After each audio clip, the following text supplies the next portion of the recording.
everybody. Welcome back to another edition of Movies That Move We. Hope you guys had a great week. I did. Did you? Yes. Oh, yes, awesome. Good. Everyone's good.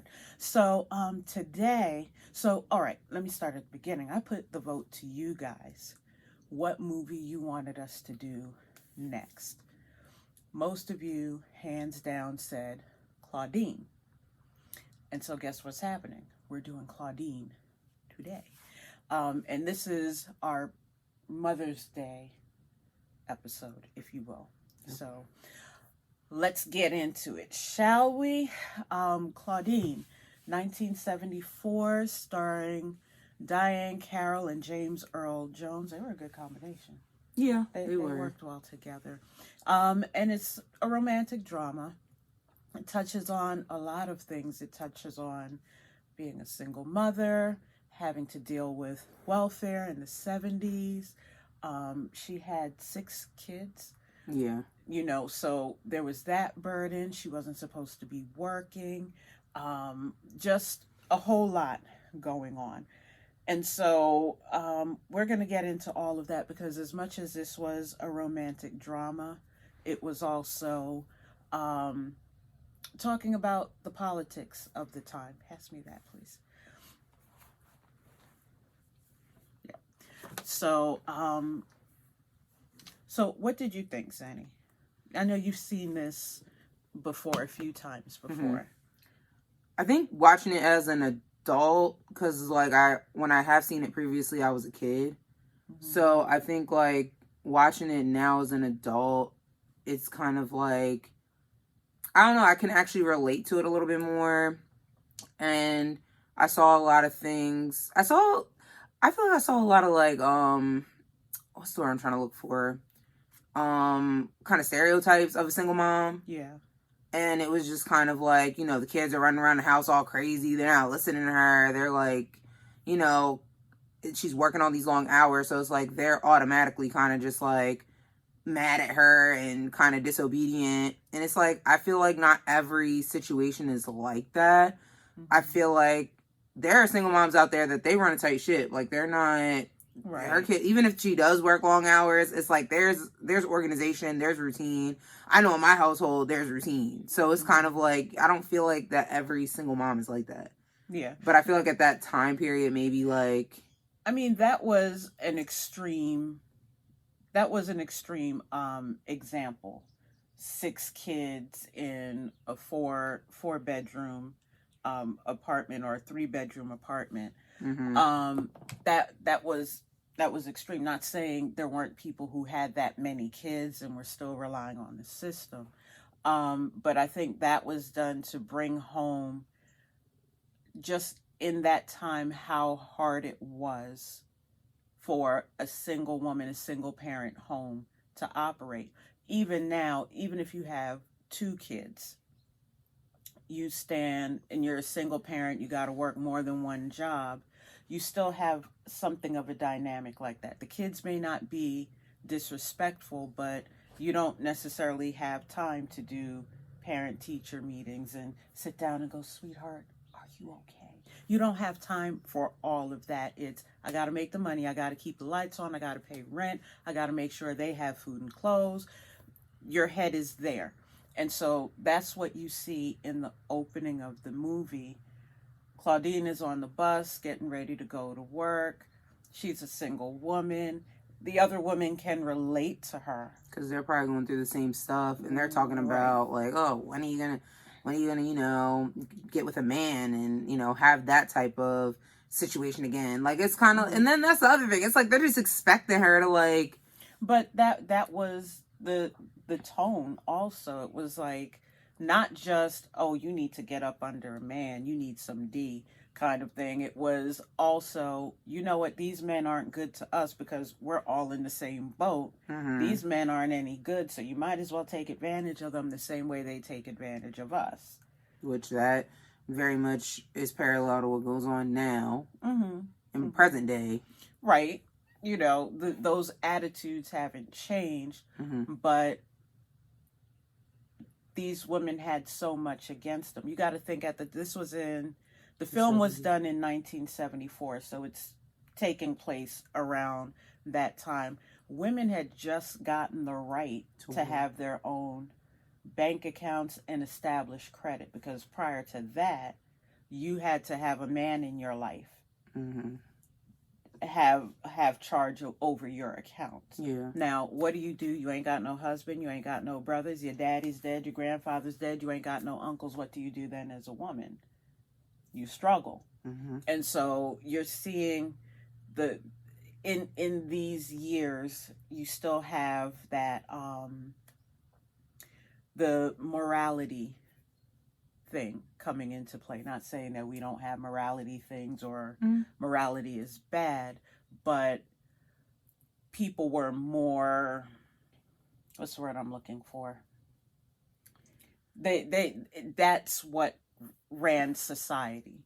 You know, if you didn't have a man, then if you kind of looked at you as like you were less than or something, right? Or like, if you had children and no man, people looked down at you. It's like now that whole not having a man thing or being more independent is like, it's more common. Like back then, I feel like it wasn't as common. It wasn't expected. A woman needed a man. A household was a mother and a father. You know, that was a stable household. They didn't factor in whether there was abuse in the home at that point. It's just a man needs to be present, because when a man is there, then the house runs effectively. And the film leaned into that. You know, even though the kids were very suspicious of him, of Roop when he came in, the more he was around them, the more they calmed down and realized, okay, this isn't a bad thing. If he said, you guys have to mind your mother, they may have rolled their eyes and huffed off, but they respected his masculine authority. But I feel like, I don't know, I feel like since that was something that they were lacking anyway, like they're lacking that male figure in their life, like that naturally is going to happen anyway. Like you're naturally going to, like, I guess for me, it's like you're naturally going to kind of, I guess, relax a little bit more or be more at ease, because these kids are already acting crazy, or they're like being disrespectful to their mom because she's not there. She has all these other kids that she has to take care of. She doesn't really have time to just kind of like sit down with each and every one of them and be like, okay, well, how was your day? Or, you know, what are you angry with me about? Or whatever. She doesn't have time to do that. You know, now that there's this male presence, it's kind of like easier for that anger to kind of like go down a little bit, because it's like, you know, if they're going through their individual things, which in the film you saw where there were little moments where like each kid kind of like was going through something. I think his name was Paul, the one with the big afro, and he was like lighter skinned. He basically like the second oldest boy. He was out there gambling, but he wasn't doing right in school. But when he was asking him about the money and everything like that, like, okay, well, how did you even like calculate everything, or how do you even know how to play this game and stuff? Luke pointed out to him, because at that point Paul was talking about he's not going to school anymore, and the teachers were saying he wasn't good with math, and Roop said to him, okay, how much money did you start with? How much did you win? He ran down the equations: addition, subtraction, multiplication, division. He did a whole algebra problem in his head. And that's what he told him. And Roop said to him, he said, you just did all of that and you want to leave school? He was like, absolutely not. You need to get your ass back in class, because you have the ability to do this stuff, and you're not getting education to please your mother. You're getting that for yourself. And again, you kind of saw where Paul was like, man, but Roop did this and said, come on. Yeah. You know, so he was even there, he was encouraging them. There was some resistance, but Paul didn't leave school. And the reason why I'm saying, like, I feel like that naturally is going to happen is because even when you have kids, the first thing people tell you is like, oh, it takes a village. So it's like, if you're a single parent and you're doing this by yourself day in and day out, and especially having that many kids, like, you're not going to have time to kind of rope in each issue. Like, and I think in the beginning, when it went from chaos to like, okay, now that there's this male presence here, it's like that's that's honestly the way things happen now. I just feel like, I don't know. I just feel like now the whole idea of a woman being independent is more common now than it used to be. Right.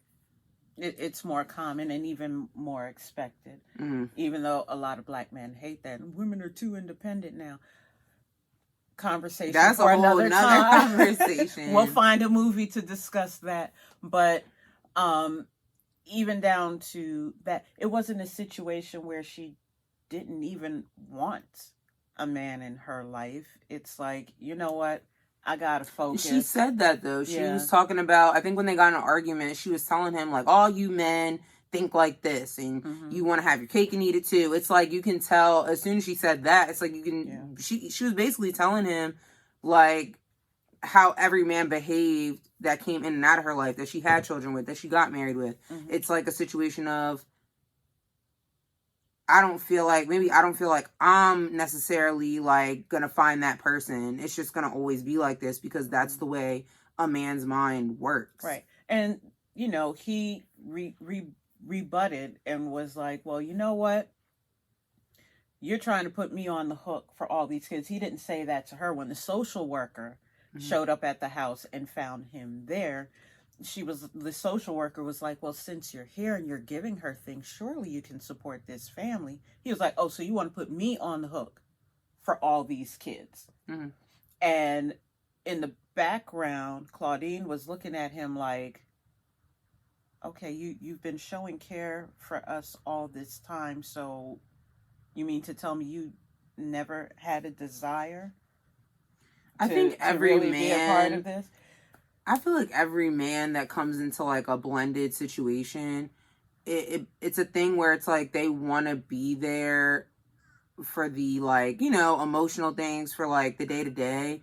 But there's something about, even if they decide that they're going to do it, it's like there's always that kind of like hesitation about the financials of it and like actually, okay, this is another man's child and I'm you know, whether the father is absent or not. It's like there's always this kind of hesitation of like, okay, so I have to basically be financially responsible and this isn't even my biological kid. Well, not only that, it's and he pretty much voiced this, Roop voiced this several times in the film.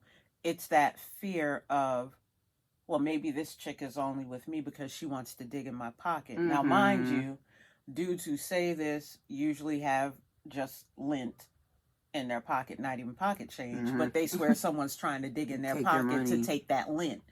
So there was that back and forth on that. But then, you know, what I noticed was once they started bringing up the fact that he had other children, like in previous relationships, it all started to add up because it was like, okay, like he's already going through his own situation outside of this relationship. And I even noticed the scene when he first got introduced to the kids. It was like utter shock on his face. Like, whoa, I didn't know what I was walking into. I'm thinking that, you know, this girl probably maybe got a couple kids, whatever, but I'm walking into like 6 kids running around and all this chaos. And in the back of his head, he has to be thinking about his own children in that moment.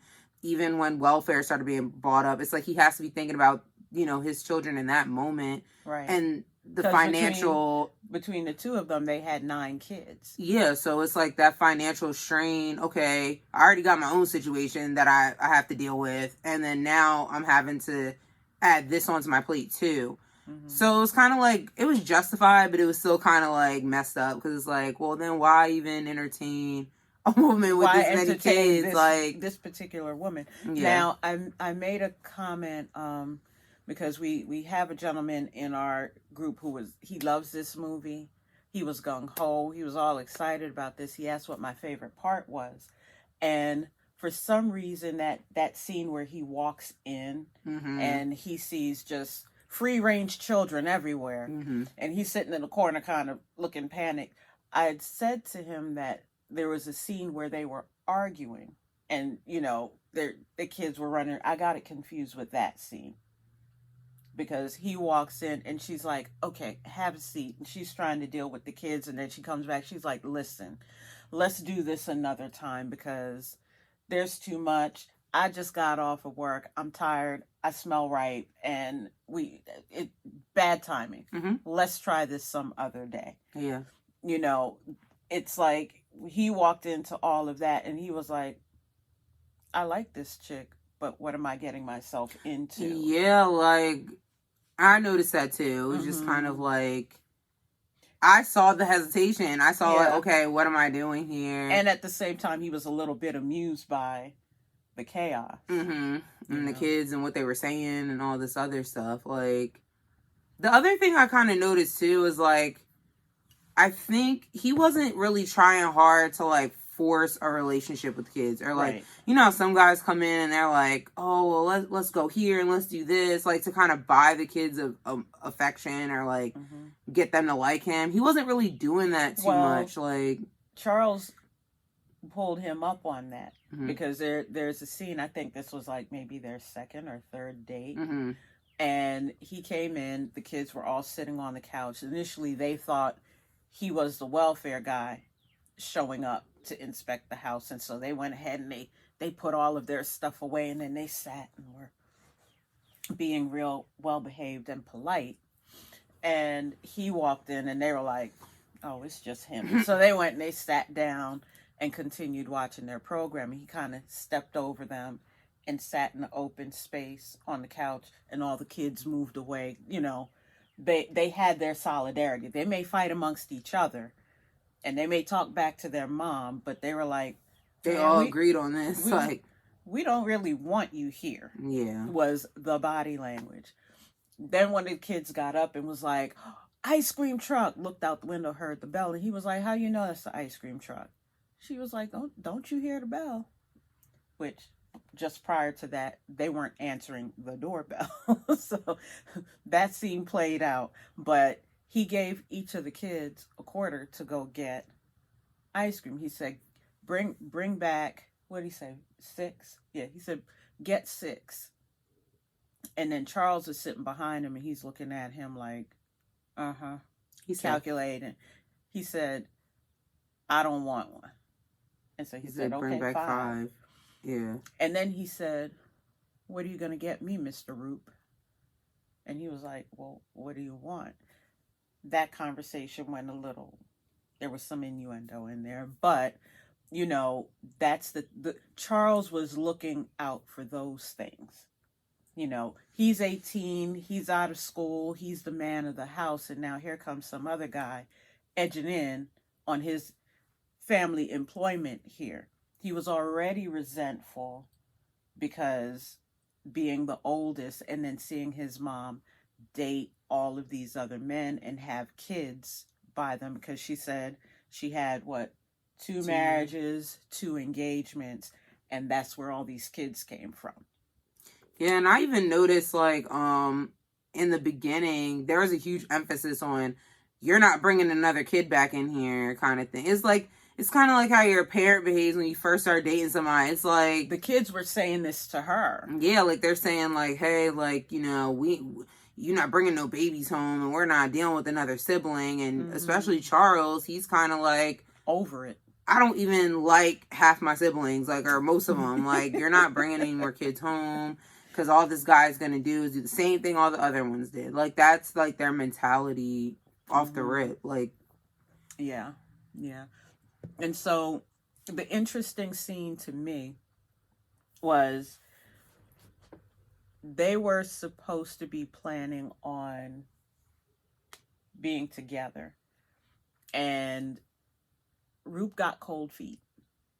He got the notice about one of his baby mamas filing a claim saying he was willfully negligent. And so back then, they didn't give as much chances because they were real hardcore about the welfare system and child support. You'd get arrested. You could go to court and say, look, I wasn't working, I'm not making enough, you know, I'm sending money on the side, I'm not going through the system, I'm dealing directly with the mother. Excuse me, but the system the system was set up to basically control one group of people, not just poor people, but minorities in particular. They became the poster children for government fundings that people didn't want to spend, basically. And so he got the court summons, and he was like, well, I can't afford to pay this child support.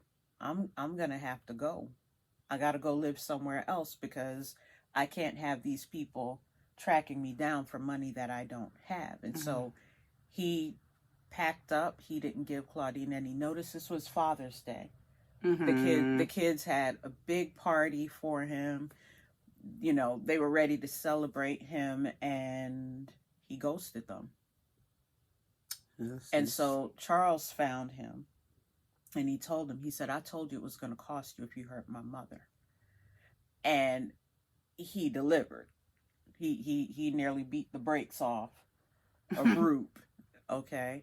And Roop got up, and he said to him, he was like, all right.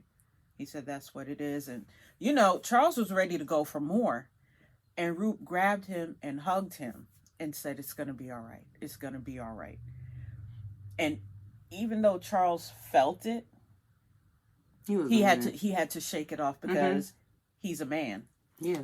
He's a man. He can't look weak or anything.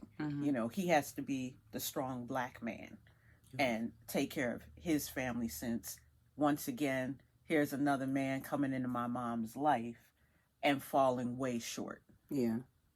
And so there were a lot of interesting things. I took real note of how each one of the kids was responding to their situation. You know, nowadays we discuss it as mental health, and we look for the root of the problem. You know, it's not always the mother's fault, but it's environmental things. And so for these kids, they were dealing with, they had to take themselves to school. They were latchkey kids. They had to take themselves to school.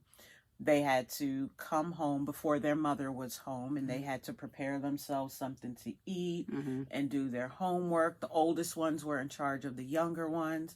The older ones had resentment about that because they just wanted to be normal kids and do the stuff that normal kids do. But they were mother and father playing those roles. Yeah, I feel like even the two oldest, they had a bit of resentment. I mean, we kind of discussed Charles and like his emotions towards everything. But even the oldest daughter, I mean, she came home when her mom came home. It was like, she was like, oh, I'm going out on a date and I'm doing me. Like, I've been watching these kids all day. Like, I'm going to have the time of my life, and you just got to deal with it. Look, I wish I could have. But you have to think of it. It becomes a situation of when you put a child in a position to basically play mom or dad. It's like they have that entitlement of like, you know, well, it's my turn to do what I want to do. You know, I want to be a teenager. I want to go out and have fun. Like, I'm not going to sit here all night and just like, you know, sit with these kids again. Like, I'm going to go out and have a good time, which ultimately resulted in her kind of following in her mom's footsteps. Like, you know, meeting a guy, thinking that everything was going to be cool, and then she turns up pregnant. So it's like... So she's looking for love elsewhere because she's not feeling it where she is. You know, I remember growing up, if I said, you don't love me, the answer was, what do you mean I don't love you? You got a roof overhead, you got food in your belly. And for parents, that equates love. You know, and even though Claudine was providing those things, the daughter was expressing through her actions, I'm not getting what I really need here. And it even ties into like the whole like not having a male presence there. It's like she's looking for that through somebody else. And then you got Charles. He's kind of the opposing. He has an opposing kind of view on it, where it's like, look, I'm in and out with these kids every single day. I don't like half of them. I don't want to deal with this stuff. I don't want my mom to deal with this stuff, but she just keeps doing what she's going to do. I'm going to take matters into my own hands, and I'm not having any kids. Right. So it's a situation where he went out and had a vasectomy. at such a young age, because that's the environment that he grew up in. He didn't want to experience what his mom went through. He didn't want to be a part of the system, you know, having to deal with welfare like him, like Charlene or Roop did. Or Claudine, I'm sorry. Yeah. I always get their names confused. I was like, why did they name her like so similar? But even in that, his outlet, because he was pretty level when he was around. He didn't say much. He always had a scowl on his face, but he went and channeled that energy into activism. Mm-hmm. Okay, so he, again, where several years past the height of the civil rights movement, but people are still protesting for fair housing, for jobs, for other equalities. And so he joined a group. Some people would refer to this as a militant group, but he joined a group that was protesting those things. And his mother was like, don't do that. Mm-hmm. Don't do that. Get out of that group, because if the police catch up with you, they're gonna beat you down. Yeah. You know, you're gonna end up being part of the system anyway. Mm-hmm. And so, you know, he was like, nah, I'm gonna do what I gotta do. And I don't know I can't think of the words that I'm looking for today, but it was kind of like he couldn't get his mom out of the situation, so he was going to get everybody else. Yeah, it was kind of like his way of kind of like fixing the problem, and maybe even making it different for others along the way, kind of thing. Like, yeah, and himself, like, yeah. And then you have him channeling his anger and frustration into activism. Charlene was out there looking for some other guy to give her the affection that she wasn't feeling at home. I don't think what was the other one's name? Paul? No, the other girl. Oh my gosh, what was her name? And we didn't write down the name, but anyway, the second oldest daughter, I think it was like Patrice. Yeah. She was second mom, if you will. She was kind of her own guardian. She was still in that phase though, where it's like she was kind of like where probably Charlene was before. You know what I'm saying? Like before, where she's still in the house a lot of the time and she's still watching them. She doesn't really have like probably boys coming after her in that way, or she's not really interested in that at the moment. But she's just kind of focused on, I think at that time, it's like you're more focused on being big sister and playing mom. And you're cool with that at first. But then at the you start same time, she noticed what was going on and would question her mom about it. What time did you come in? Where were you? And she even, I think the one night when they were all sitting in the room, it was the daughters just all sitting with the mom. And she said, are you going to marry Roop? Or are you going to marry him? Mm-hmm. So it's kind of like... Because she was looking for... Yeah, she's looking for stability. All these kids, all they want is stability. Like, the one that stuck out to me was... What's the youngest one? That wasn't Paul. No, it wasn't Paul. It was... Oh my gosh. Yeah, pull that up. But anyway, the youngest one. It was... While she's looking for that, he was trying to get his mother's attention at the scene that we're describing where the daughter was asking, okay, where were you? What time did you come back in? He was also asking the same question. What time did you get home? What time did you get home? And mind you, he was what, about 6 or 7? Mm-hmm. But he was taking on that role of, you shouldn't be out so late. And his mother never answered his question. It wasn't until he reached across the table and slapped his sister that she turned and was like, no, you can't do that. Don't hit your sister. And he said, well, you know what? Everybody else does stuff and you don't say anything. I think it was Francis. That's his name. Yeah. You know, it was like, they're doing all kinds of things, but you're yelling at me. Mm-hmm. And right after that is when he started talking about he wanted to be invisible. It's because he didn't feel seen anyway. And you know what I instantly thought of? Like, when I would watch him, like, get into it with his sister, I automatically thought of, like, okay, is this where, like, and maybe I'm thinking of, like, too deep into it, but I was just like, is this where, like, abusive men kind of come from? Like, men that kind of feel like they're not getting that love from their mom. Mm-hmm. So when they do deal with women, it's kind of like that's the way that they deal with women, is by kind of like overexerting themselves, being really aggressive, putting their hands on women, you know. I guess for me, like, I was even thinking about that. I'm like, wow, like, seeing how each kid, seeing how each kid was expressing themselves to her, you know, with all this anger and hostility and resentment, it's like I could kind of see how their lives would pan out as adults. Like, I was thinking that deep into it, because it's like you hear a lot about, you know, kids that come from like a single parent household, and we hear about even birth order, how that can affect kids and stuff like that. Like, those things really play a part. Absentee parents, that plays a huge part in, like, how a child, I guess, adults or becomes an adult at the end of the day, like how they handle life as a grown-up. Like, so, you know, one of the things as far as this movie, it doesn't feel like blaxploitation, but it's still of that time period. It's still talking about fighting the system, although it's in a more gentle way. Once you add the romance into it, it's not as hard as, you know, the man is on our neck and we gotta fight him, and we're, you know, where you see there's physical battles going on. You know, you got movies in that time like Shaft, you got Foxy Brown, I forget what the other one was with Pam Grier, but you see actors, black actors doing that. And typically these films were low budget. We discussed this back when we did Ganja and Hess.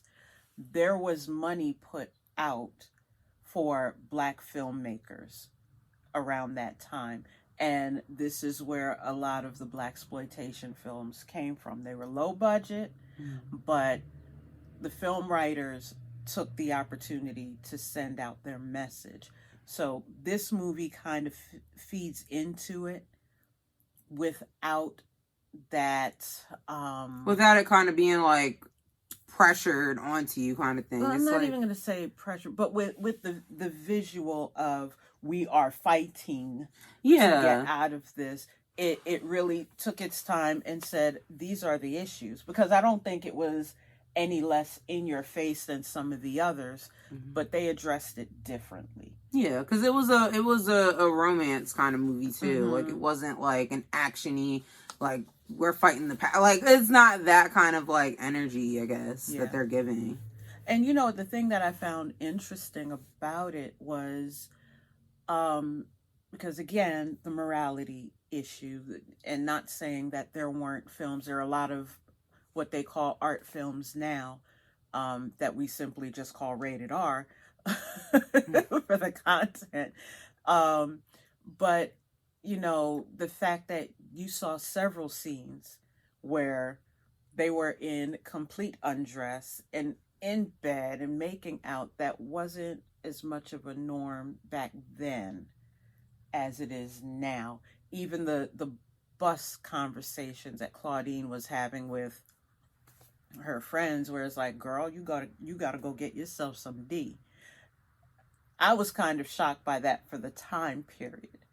We talk way more about that now than it was openly discussed then, because there was a thing that a woman still had to be seen as. I feel like it wasn't as common. But even I'm watching, not saying it never happened, but yeah, because I've watched, like, some Pam Grier stuff that's pretty graphic, and I'm, like, sitting here like, wait a second, like, they were doing all that back then. No, but that's what I'm saying. Those films, even though they had the level, because what was the one that we watched? Was it Coffee? We watched Coffee, and there was just random body parts exposed everywhere. But that back then was done for shock value. It's not done for the same reasons now. It's done to say, okay, look at how deep this was. It's not, let me put this in your face and see you get alarmed by it. And that's why I say those films now, culturally they had their impact. I think it's just, but people look at it in a different context. I think now more art film than they do, film standard. Yeah, because now it's more like, let's make this normal. Like, it's not like... There you go. Yeah. It's more normalized now. The other thing that we have to touch on, as I was watching the movie, because again, I saw this a long time ago, I didn't realize how many of the songs, because I heard all of these songs like outside of the context of Claudine, I didn't realize how many of these songs were on the soundtrack. Gladys Knight, The Makings of You. I thought that was separate from everything else in the world, but it was a part of the soundtrack, and I was like, oh, okay. Now the song makes a little more sense to me. Before it was just a love song, but now you put it in the context of a movie, and it's like, oh, okay. Around this time, the idea of a whole soundtrack devoted to a movie, to Black films, let me put it that way, that was a new thing. And if any of you are familiar with Melvin Van Peebles, that's Mario Van Peebles' dad, he was the one who revolutionized that where Black film was concerned. He had a film called Sweetback's Sweetback's Badass Song. And in order to promote the movie, he came out with a whole soundtrack to go with it. And that's how people kind of heard about the movie. They heard the music. They were like, okay, the music is nice. Let me go see that. And from there, it became more of an industry standard. Now, in 1939, Disney had already started doing that, making soundtracks for their movie. But Melvin Van Peebles made it a thing in the film industry. And so, yeah, if you haven't checked out the soundtrack, go download. Even if you have to piece it back together, because now it's streaming. They're like, oh, you can't get this song here. It's only available in Europe. So go. I know, right? Go check that out. But yeah, I'd like to hear your thoughts on the film. What messages did you get from it? Heck, do you think it's the same today? And I mean, from the welfare system to single parent homes to having a man in the house, mental health, mental and emotional health, because I think they really hit on that with this film, and they may have been coming from a more traditional societal standpoint, but we're still talking about these things today. It's been politicized even more, I think. I think, like, especially in the Black community, it's something that's still, the whole single parent thing is like something that still goes on.